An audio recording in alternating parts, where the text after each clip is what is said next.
Bonsoir à tous, bonsoir à toutes, où que vous vous trouvez, bienvenue à cette nuit des idées. C'est un grand bonheur pour moi de vous saluer, spectateurs rassemblés derrière vos écrans, le temps de cette table ronde présentée dans le cadre de la 6e édition de la nuit des idées, la 3e à laquelle s'associe la Maison de la littérature. Je tiens d'ailleurs à remercier nos nombreux partenaires qui rendent cet événement possible, au premier chef l'Institut français et le Consulat général de France à Québec, mais également la Ville de Québec, le Conseil des arts du Canada et le Conseil des arts et des lettres du Québec.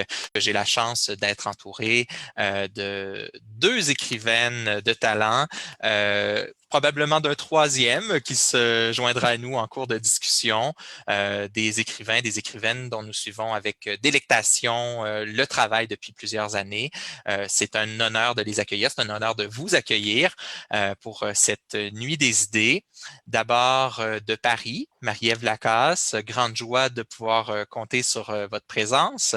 Bonjour, merci beaucoup pour votre accueil. Et enfin de Montréal, Michel Ouimet, tout aussi heureux de vous accueillir. Euh, Merci, bonjour. Bienvenue à vous deux et nous compterons probablement sur la présence d'Alain Mabancou dans quelques minutes s'il réussit à se joindre à nous. Vous le savez, le thème de l'édition 2021 de la Nuit des idées initiée par l'Institut français est proche et c'est cette thématique que nous allons décortiquer aujourd'hui en nous attardant particulièrement à la notion de distance, sur les façons dont cette distance influence les réflexions de nos invités, leur travail créatif, leur rapport à l'identité. Mais avant de nous lancer, laissez-moi vous présenter brièvement, même si ce sera difficile d'être bref parce que bon, vous avez des parcours quand même bien remplis. D'abord, vous, Marie-Ève Lacasse, vous êtes née à Gatineau en 1982, où vous avez grandi. À 14 ans, vous publiez un premier livre, Masque, un recueil de nouvelles. Après des études en lettres françaises à l'Université de Montréal, vous obtenez une bourse pour poursuivre des études en lettres modernes en France, où vous vivez depuis 2003. En parallèle, vous écrivez toujours. En 2005, vous publiez Ainsi font-elles toutes sous le pseudonyme de Clara Ness, un roman qui a été chaudement accueilli autant par la critique, qui a été finaliste au prix des collégiens. Un an plus tard, vous récidivez avec Genèse de l'oubli.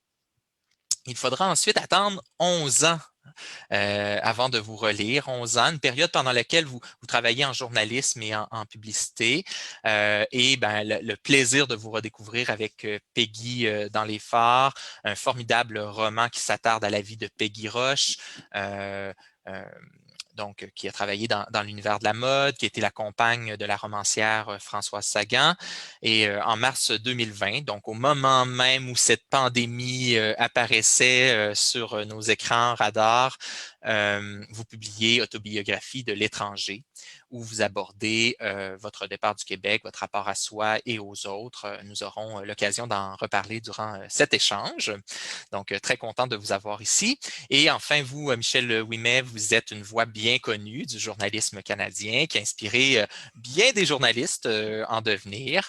Après des études en histoire, vous êtes devenu recherchiste à Télé-Québec, ensuite à Radio-Canada, notamment pour l'émission Le Point. En 1989, vous avez fait le saut au quotidien La Presse, où vous avez travaillé jusqu'à votre retraite en 2018.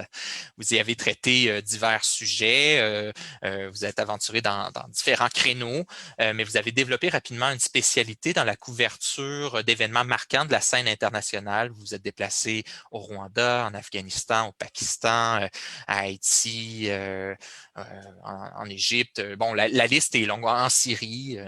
Et bien ailleurs. Votre travail a fréquemment été salué autant par vos pairs que par les nombreux lecteurs de la presse. En 2014, vous avez présenté un premier roman, La Promesse, qui suit une journaliste et Soraya, une jeune Afghane qu'elle soutiendra là, au cours de cette période. 3 ans plus tard, vous avez signé L'Heure Mauve, toujours aux éditions Le Boréal, roman campé dans une résidence pour personnes âgées. Et en 2019, ben, vous nous avez proposé Partir pour raconter une plongée troublante dans les coulisses du métier que vous avez exercé pendant 3 décennies. Vous tenez également la chronique Inter en compagnie de votre collègue Agnès Gruda à l'émission de Pénélope McQuaid sur les ondes de Radio-Canada. Notre troisième invité est maintenant arrivé, donc je l'invite à se joindre à nous. Je pourrais le présenter dès lors. Vous êtes né en 1966 à Lemabankou, à Pointe-Noire, dans la République du Congo. Vous y avez passé votre enfance. Vous y avez étudié en lettres et en philosophie avant de quitter le pays à l'âge de 22 ans pour poursuivre des études en droit en France. La littérature vous rattrape rapidement, quoique je dirais plutôt qu'elle ne vous a jamais quitté, en fait, puisque vous écrivez déjà, vous commencez rapidement à publier de la poésie d'abord, puis un premier roman en 1998, un roman qui s'appelait Bleu, blanc, rouge, avec lequel vous recevez le Grand Prix littéraire de l'Afrique noire.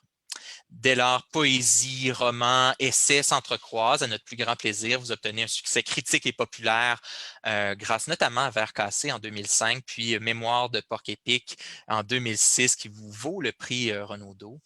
Dans les années 2000, vous vous installez aux États-Unis, au Michigan d'abord, puis ensuite en Californie, où vous enseignez la littérature francophone à l'Université de Californie à Los Angeles, ville où l'on vous rejoint aujourd'hui. Vous êtes l'un des plus grands écrivains francophones de votre génération, avec une trentaine de publications, des traductions dans une vingtaine de langues, une collection d'honneurs. Votre dernier ouvrage, Rumeurs d'Amérique, est paru à l'automne aux éditions Plomb. Ouf, hein? C'est... Merci pour cette présentation. Hein? Oui. Donc voilà, ben lançons-nous après cette généreuse entrée en matière. Vous le savez, là, on vient de vivre une année très particulière partout sur la planète, avec une année d'éloignement, de séparation, de distance. Je serais curieux de commencer par vous entendre parler de ce que vous inspire la thématique de cette nuit des idées, là, le mot proche. Que vous interpelle-t-il? Je commencerai par vous peut-être, Alain Mabankou. Allez pour vous mettre dans l'action. Ben, le mot proche m'inspire un peu cette sorte de la quête de l'autre, cette sorte de proximité, cette sorte de situation dans laquelle nous devrions comprendre que nous formons une chaîne, nous formons une certaine succession des choses. Nous avons pratiquement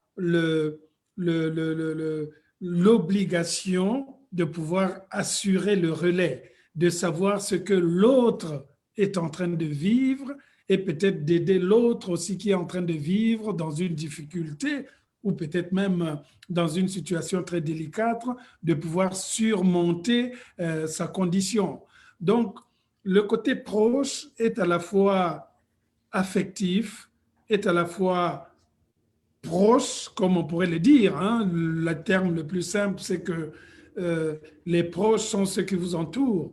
Mais lorsque vous n'avez plus les moyens d'être entouré et qu'une situation a causé un délitement, je pense même une certaine dislocation des liens, vous êtes obligé de rechercher les moyens de connexion, les moyens qui permettent de faire de sorte que la distance ne soit plus ce qui va gouverner les rapports. La distance est une notion subjective. On peut être présent dans la même pièce tout en étant absent physiquement, émotionnellement. On peut être distant à des milliers de kilomètres d'une planète à une autre, mais on est proche parce que la proximité, c'est l'idée que vous vous faites de l'autre, la tendresse que vous réservez à l'autre, la chaleur que vous destinez à l'autre, et puis même la manière avec laquelle vous préservez l'essence des rapports entre les individus. Parce que ce qui nous a appris, par exemple, cette pandémie, c'est que auparavant, nous pensions que les rapports humains étaient évidents. C'était tout à fait normal. Je sors, je croise quelqu'un, on se dit bonjour, on se voit demain.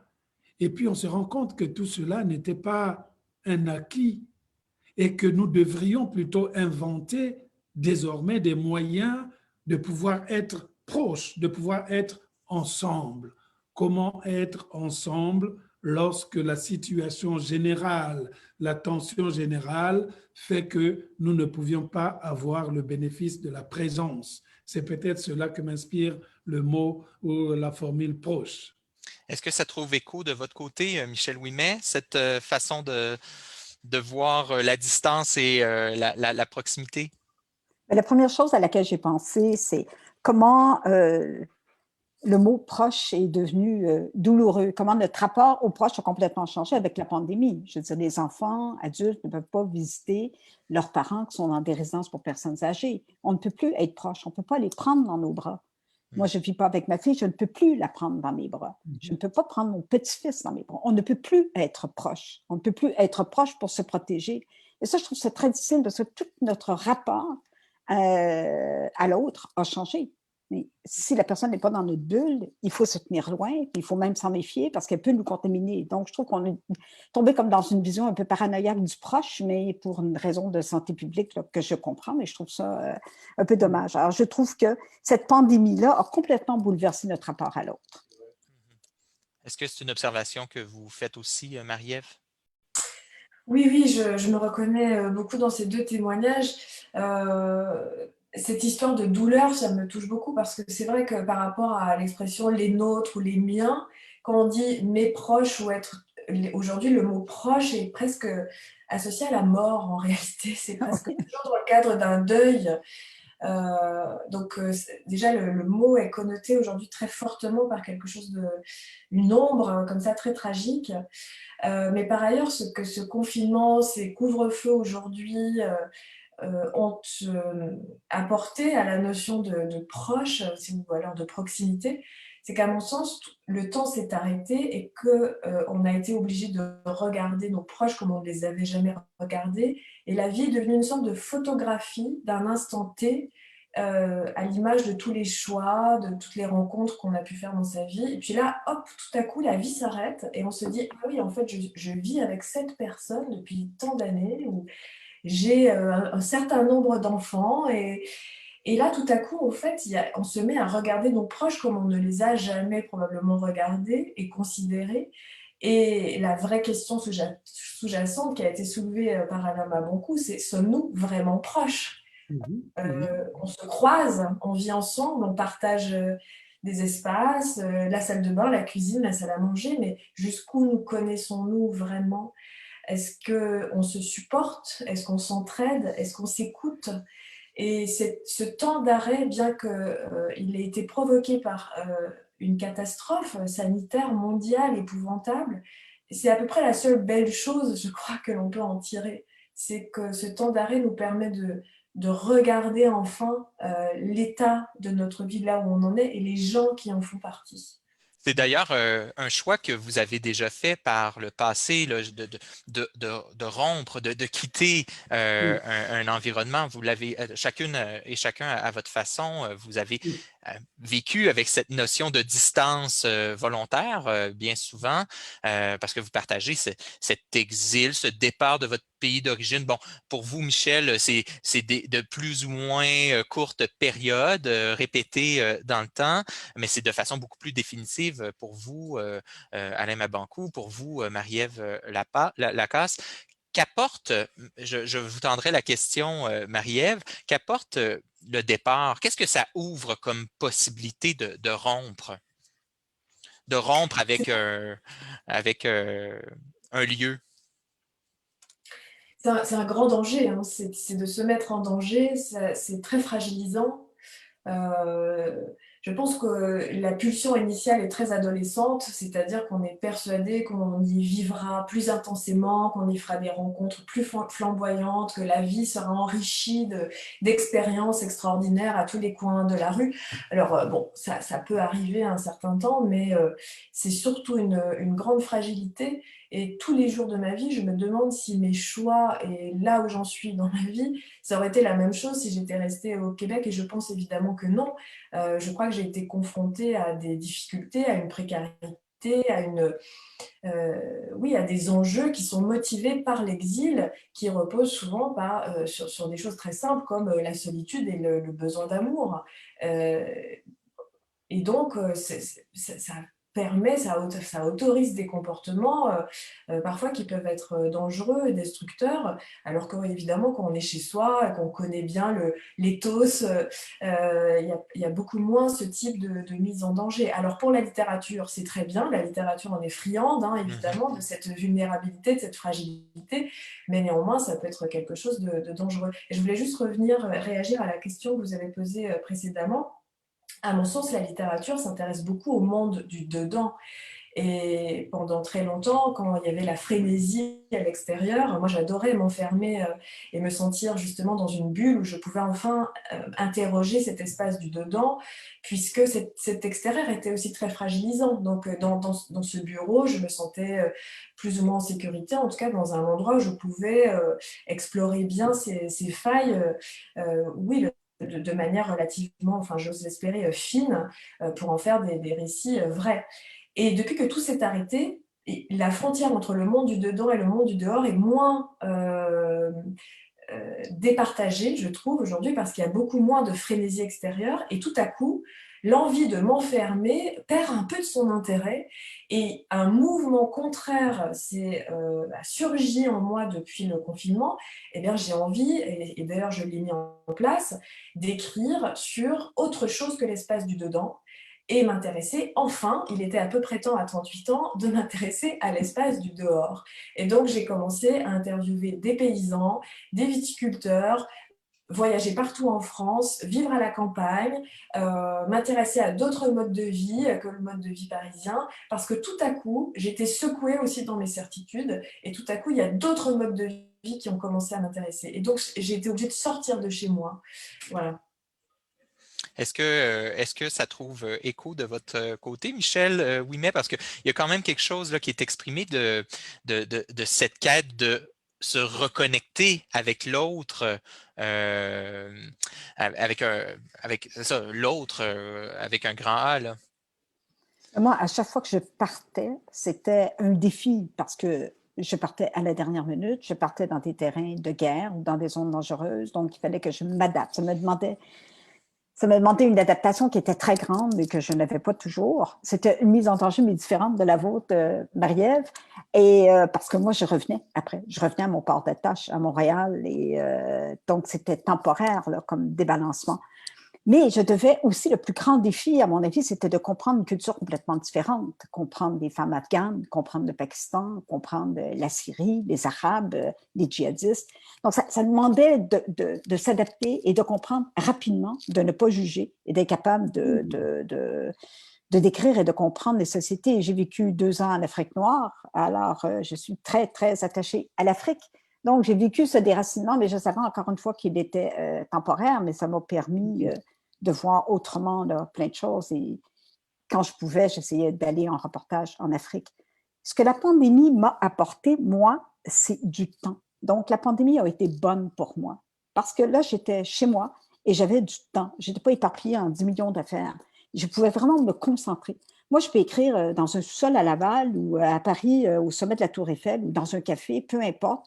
Je suis dans ma bulle, mais souvent, mon problème, c'est le manque de temps parce qu'on est hyper sollicité. À la pandémie, il y a eu comme un temps d'arrêt un peu de tout.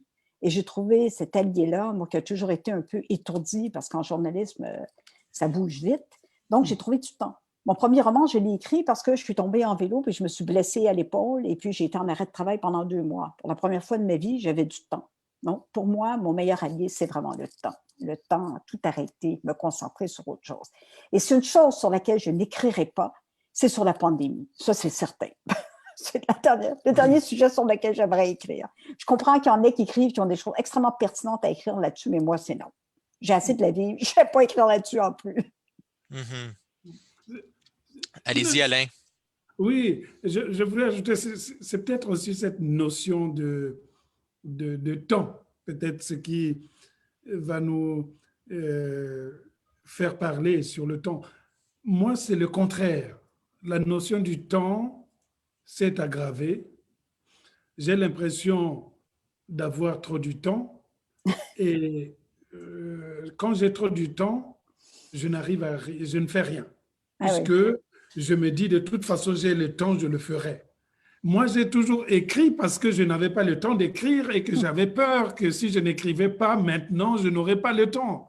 Mais maintenant que j'en ai en pagaille, c'est comme si je vivais, je ne sais pas, avec les Esquimaux, la glace était partout. Pourquoi je vais m'inquiéter d'avoir un réfrigérateur? Je l'ai de l'autre côté. Donc, justement, l'esthétique je peux écrire pendant 1 heure, je dis, mais pourquoi je suis pressé? Dans 1 heure, j'aurai encore 1 heure. Dans Mhm. 2 heures, j'aurai 4 heures. Et donc, j'aurai de manière inattendue une profusion de temps. Or, pour moi, dans ce que j'écris, l'abondance des biens nuit. Il me faut sentir, D'urgence, là, mes éditeurs le savent toujours, euh, je n'ai jamais rendu un manuscrit à temps. Parce qu'il y a toujours le fait que jusqu'au dernier moment, il faut qu'on vienne m'arracher le manuscrit pour dire c'est fini, ça suffit, tu as assez écrit. Parce que je me dis, mais il me manque un peu de temps. Mais là, j'ai finalement le temps et peut-être c'est la période où j'ai le moins écrit dans ma vie. Mm. C'est Parce la que période cette où, urgence-là n'est pas voilà, présente. l'urgence n'est pas présente. J'ai l'impression que tout le monde s'est arrêté. Je me suis dit que l'appétit n'est plus le même. L'appétit n'est plus le même. Et ceux qui survivent, justement, ceux qui peuvent en tirer un meilleur bénéfice comme Michel, c'est ceux qui ont la capacité, justement, de se dire, j'ai toujours été accoutumé à vouloir un peu du temps pour écrire.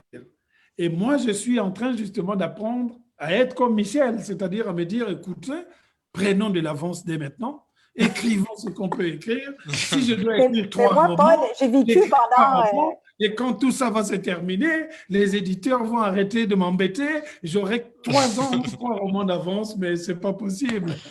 moi, j'ai vécu pendant 30 ans sous la tyrannie de l'heure de tomber. Là. Mais, alors, Oui. veux pas, tu sais, le chef de pupitre est là, puis c'est comme sacré, là.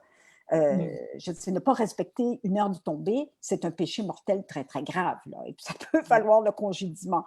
Donc, cette espèce de tyrannie de l'heure de tombée, j'en suis enfin débarrassée. Et ça, c'est merveilleux, là, d'écrire. Donc, je suis une personne qui procrastine très peu parce que je n'ai pas pu, j'ai été incapable de procrastiner pendant 30 ans. Donc, je ne peux pas apprendre à procrastiner comme vous n'êtes pas capable d'apprendre à prendre votre temps, là. Donc, c'est une... Oui. Il faut réapprendre, chacun à notre manière. Vous, Marie-Ève, êtes-vous une procrastineuse ou une procrastinatrice? Et je dois dire aussi que j'ai très peu de temps pour écrire parce que je vis à Paris, que c'est une ville qui coûte très cher et qu'il faut travailler sans cesse pour gagner de l'argent. Et donc, il y a une course aussi permanente à la survie.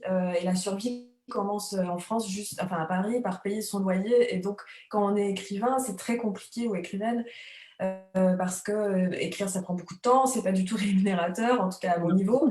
Et donc, toute la vie s'organise autour de cette ligne de force et cette obsession qui est l'écriture, mais en réalité, il faut faire beaucoup, beaucoup, beaucoup de choses à côté pour pouvoir se dégager enfin du temps. Et ce que m'a apporté cette pandémie, même si j'ai l'impression qu'on s'éloigne complètement du sujet qui était proche, mais ça nous déborde, on ne peut pas s'empêcher d'en parler, c'est tellement extraordinaire. C'est le fait que tout d'un coup, en raison des aides gouvernementales, j'ai pu écrire toute la journée pendant 2 mois sans la culpabilité de devoir courir voilà, pour trouver des sous. Et aussi, je dois dire que je garde une culpabilité liée à l'écriture, étrangement, hein, même si j'ai publié beaucoup de livres et que j'ai bientôt 40 ans, parce que je l'ai raconté dans mon livre, je ne viens pas d'un milieu intellectuel ni culturel, et l'écriture n'est pas considérée comme un métier sérieux. Et donc, je continue encore aujourd'hui à ressentir une forme de culpabilité quand j'écris parce que ce n'est pas un vrai métier.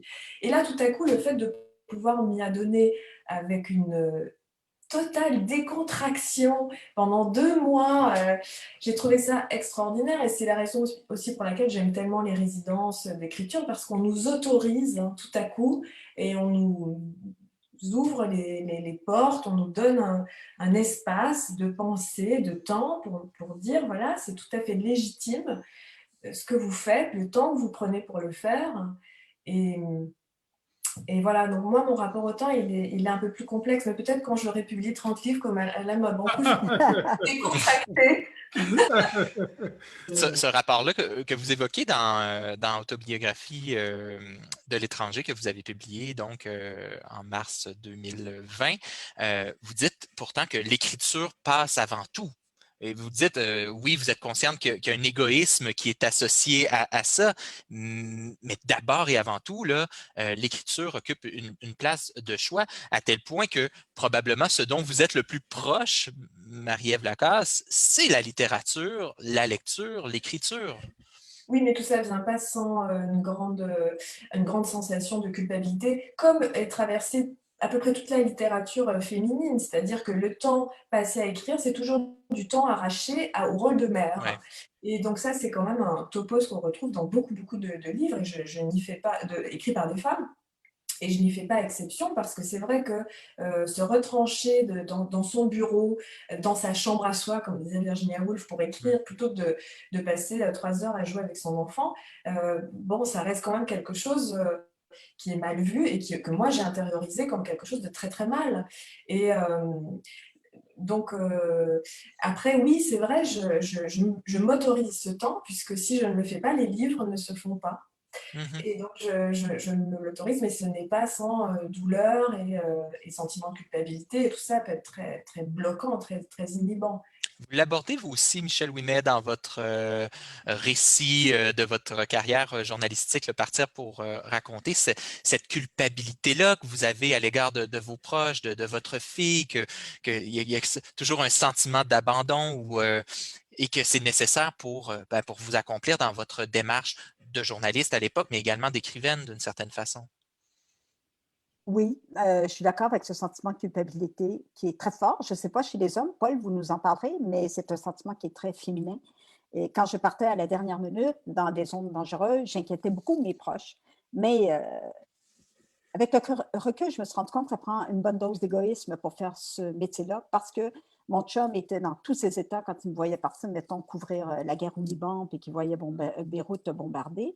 Je n'avais pas le temps de m'occuper de ses états d'âme. J'avais assez de mon stress, de ci, de ça, mon ordinateur, parce que j'ai tout ce qu'il faut, les deadlines, j'en avais là, plein les bottes. Alors, mon chum, ses états d'âme, je n'avais pas le temps. Ma fille, même chose. C'est la seule chose que j'ai jamais sacrifiée. Et je me suis sentie très coupable comme mère parce que j'ai traumatisé ma fille. Aujourd'hui, même, elle a 39 ans, votre âge, Marie-Ève, et elle a peur que je meure.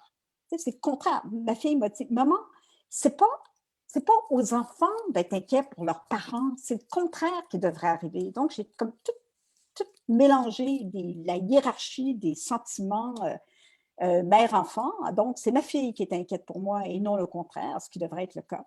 Mais bon, je me suis dit, c'était le prix à payer. Et mes proches l'ont payé. Bon, mon chum est quand même resté avec moi. Je ne vais être quand même pas si horrible que ça. Et ma fille est devenue journaliste, donc ça ne devait pas être si traumatisant que ça. Mais toutes ces urgences-là, oui, les proches en paient le prix. Ça, c'est sûr. Et je pense que c'est de se leurrer et je pense que les femmes le vivent différemment des hommes. Parce que les femmes sont davantage responsables de la charge mentale, les enfants et le maternage. Et on n'est pas là. On n'est pas là avant parce qu'on est trop stressé et trop dans nos affaires. Et même chose quand on écrit. Moi, si mon chum me parle pendant que je suis en train d'écrire ou de corriger une version de mon roman, je dis « Hey, non, hein, c'est comme si je suis en train de tenir un casse-tête à 10 000 morceaux, il ne va pas venir me demander qu'est-ce qu'on va manger pour souper ce soir. » En tout cas, bon, bref, c'est un peu comme ça. Je l'ai vécu.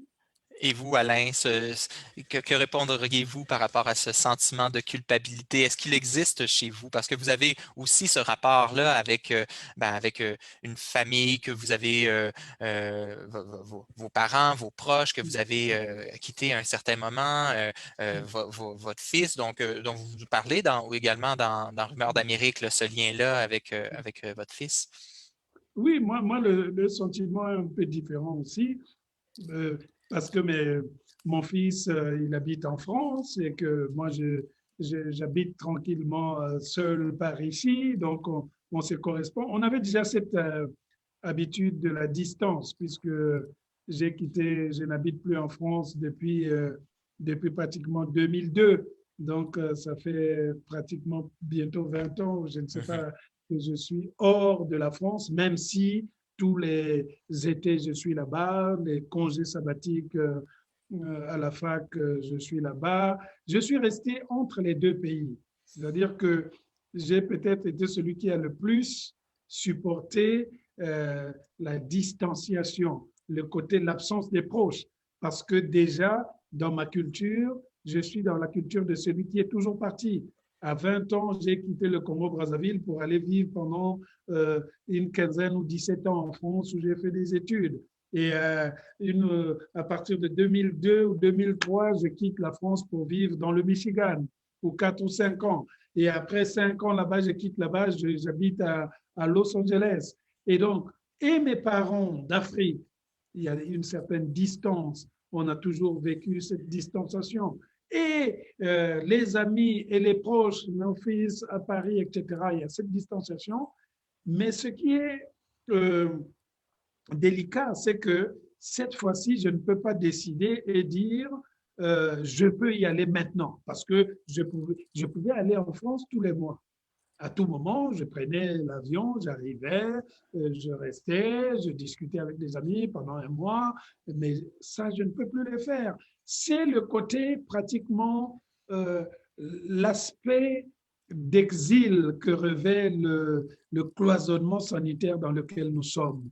C'est-à-dire que si vous êtes enfermé ou si vous êtes détaché de vos proches à cause d'une force qui est indépendante de votre volonté, alors la douleur que vous ressentez est forcément une douleur d'accablement, une douleur morale. C'est pour cela qu'on assiste à beaucoup de gens qui sont frappés d'anémie mentale, les gens qui n'ont pas supporté, les divorces qui se sont multipliés, les violences domestiques qui se sont accrues.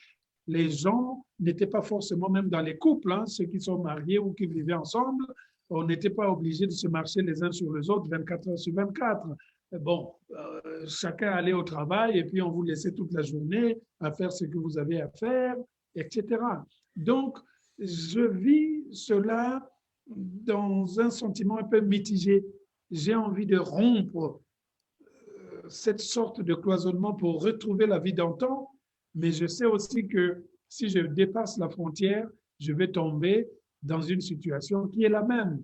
Donc, résultat, eh bien, on reste à contempler, à rêver de demain. Beckett dirait en attendant Godot. Il faudra voir ce qui en résultera dans quelques mois. Mais d'ici là, de toute façon, c'est complètement ailleurs que vous nous avez amené dans votre dernier ouvrage, Alain Mabanckou, Rumeurs d'Amérique. Parlons-en brièvement. Dans le fond, c'est un travail. C'est le premier véritable travail que vous consacrez avec autant d'ampleur aux États-Unis, votre terre d'accueil depuis, vous le disiez, depuis pratiquement une vingtaine d'années. Vous nous amenez, dans le fond, ce regard que vous portez sur votre lieu d'adoption où vous êtes installé. Parlez-nous un peu du souhait, là, pourquoi vous êtes venu à écrire sur les États-Unis, sur la Californie, sur votre vie ici en Amérique? Oui, parce que au bout d'un moment, il y a l'influence de la terre d'adoption, si je peux appeler ça comme ça, parce que j'ai tellement de terres adoptives. Il y a la France, il y a les États-Unis. Et j'ai vécu ici, mais je n'ai jamais écrit sur les États-Unis. Et quand j'ai commencé à écrire Rumeurs d'Amérique il y a 2 ou 3 ans, et c'est curieux, je l'ai terminé au moment où est arrivée la pandémie. C'est pour cela que j'ai vu que les gens en France, oui, mais vous ne parlez pas de la pandémie dans votre livre. Écoutez. Bon, on y trouve une petite allusion quand. À la fin. C'est le dernier chapitre. Vers la fin, là. Oui, c'est le dernier chapitre à la parce fin, que je reçois chez moi mon ami Pierre Petersen qui m'emmène la nouvelle. Et le dernier chapitre, c'est qu'on se dit, on vient d'apprendre qu'il y a une certaine pandémie qui se trouve de l'autre côté et c'est là Ouais. où le président de la République dit « Ne vous en faites pas, c'est du n'importe quoi, c'est des trucs qui viennent de la Chine, etc. » C'est tout. Il n'y a pas les confinements, non. Personne ne porte de masque dans ces textes qui sont des souvenirs. Les questions raciales sont évoquées à l'intérieur, la mémoire des Noirs américains. Et puis les gens que j'ai rencontrés dans le café, c'est même curieux aujourd'hui quand je relis ces livres pour le passage en collection poche, de voir que je n'ai jamais vu autant de monde dans mon livre. C'est-à-dire que je vis dans un monde où c'est désertique, où il n'y a plus de rapport, et j'ouvre pour corriger les épreuves de mon livre, je vois plein de personnages, je dis, mais ils sont plus heureux que nous à l'intérieur, dans un café, dans une gare, je ne sais pas, du côté du Michigan, dans une bibliothèque. Il y avait du monde partout, il y avait des livres, de la littérature, des gens qui marchaient. Tout cela n'existe plus en réalité. Et même publier un livre qui s'intitule Rumeurs d'Amérique pendant que l'Amérique est dans le confinement, pendant que l'Amérique souffre des plaies politiques qui se passent ici, c'était pratiquement pour moi à la fois une prémonition, mais ce dont je suis fier, c'est que je suis resté fidèle aux voix, aux images qui étaient les miennes et que je ne m'étais pas laissé influencer par ce qui se passait dehors. Ouais. J'écrivais à l'intérieur de ma bulle pour donner des rumeurs, pour donner mon Amérique, qui est celle du bruit, qui est celle aussi de l'extraordinaire, de la fantaisie, de restaurants, de cuisine, des clochards, des bavures politiques, des exécutions sommaires, etc., etc. Bref, c'est un livre de promenade. Oui, oui, absolument. Et c'est très, très réussi et encore plus plaisant à lire dans le contexte dans lequel on se trouve présentement. Marie-Ève Lacasse, je glisserai vers vous et c'est pas faute d'intérêt, Alain Mabanckou. Le temps file tranquillement. J'aimerais aborder rapidement votre dernier ouvrage, Marie-Ève Lacasse, autobiographie de l'étranger, dont on a parlé un peu plus tôt, qui est une démarche qu'on a vu chez Alain Mabanckou, notamment avec Lumière de Pointe-Noire, ce retour à la terre d'origine. Donc, Alain Mabanckou qui retournait à Pointe-Noire après une vingtaine d'années sans y être allé. Vous, autobiographie de l'étranger, naît de ce retour au Québec après y avoir été absente pendant pratiquement une bonne quinzaine d'années également. Qu'est-ce que le retour au pays vous a apporté, puis comment cela a permis de construire cette formidable, là, je vais le dire, là, moi j'ai vraiment beaucoup apprécié cette autobiographie de l'étranger. Alors, c'était pas non plus un retour totalement fantasmé dans la mesure où pendant toutes ces années, je retournais régulièrement au Québec voir mes parents. Mais par contre, le vrai retour, il était plus intérieur et donc j'ai eu une bourse par l'Institut français pour séjourner à Ottawa pendant un mois parce que j'ai grandi dans la région de l'Outaouais et donc période où je n'ai pas vu mes parents, période où je suis un petit peu retournée sur les traces de là où j'avais grandi et encore, je ne suis même pas allée voir la maison où j'ai grandi. Je suis restée dans un périmètre assez rassurant. Et j'avais en tête le livre de Dany Laferrière, L'énigme du retour, parce que dans L'énigme du retour, il a un choc suite au fantasme qu'il s'était fait d'Haïti. Et quand il retourne à Haïti, finalement, il se rend compte que c'était pas si merveilleux que dans ses souvenirs et que finalement l'enfance et l'adolescence laissaient des traces dans les arcanes de la mémoire qui étaient peut-être un peu trop douces ou un peu trop jolies. Et finalement, il est choqué par ce retour. Moi, je ne peux pas dire que j'ai eu un choc du retour, mais c'était plutôt un choc dans le sens inverse. C'est que tout à coup, j'ai ressenti une tendresse, hein, puisque ce départ avait été motivé par beaucoup de colère, hein, à vrai dire. Et cette colère, elle ne peut pas être éternelle. Et le fait de retourner dans cette terre natale et d'y retrouver de la poésie, d'aimer entendre cet accent, de retrouver des odeurs, des couleurs, c'est quelque chose qui m'a beaucoup apaisée en réalité. Et tout ça aussi est venu avec certaines lectures, des lectures théoriques par ailleurs, beaucoup moins que des romans. Bon, évidemment, j'avais de la poésie québécoise en tête, mais voilà, sur la réconciliation avec une langue. J'étais très, très marquée par un livre de Dali Giroux qui s'appelle Parler en Amérique, où elle parle de la langue québécoise comme contenant une archive secrète, une archive de l'histoire, hein. Et dans cette langue se trouve la marque des paysages, des goûts, des chansons, des légendes. Et tout à coup, en écoutant cette langue avec ce recul aussi, puisque évidemment, c'est ce recul de presque 20 ans qui m'a permis d'écouter cette langue avec ce regard neuf, euh, ça m'a fait re-aimer la langue québécoise. Et voilà, donc ça a été un retour un petit peu comme dans la littérature de, euh, comment on appelle ça, la littérature de passage, hein, c'est comme Henri d'Ofterdingen, c'est-à-dire faire un grand tour à l'étranger pour finalement revenir dans sa terre natale et être enrichi d'une expérience. Mhm. Et voilà. Même si ça passe, enfin le livre est assez douloureux hein, quand même, ça Oui, passe par. oui, on la sent, cette douleur-là. Voilà, tout n'est pas rose rose quand même. Non, non, absolument. Michel Ouimet, de votre côté, avec Partir pour raconter, vous parlez de cette urgence d'aller sur le terrain pour parler de la misère, pour parler de l'absurdité de la guerre, de mettre des visages sur les atrocités.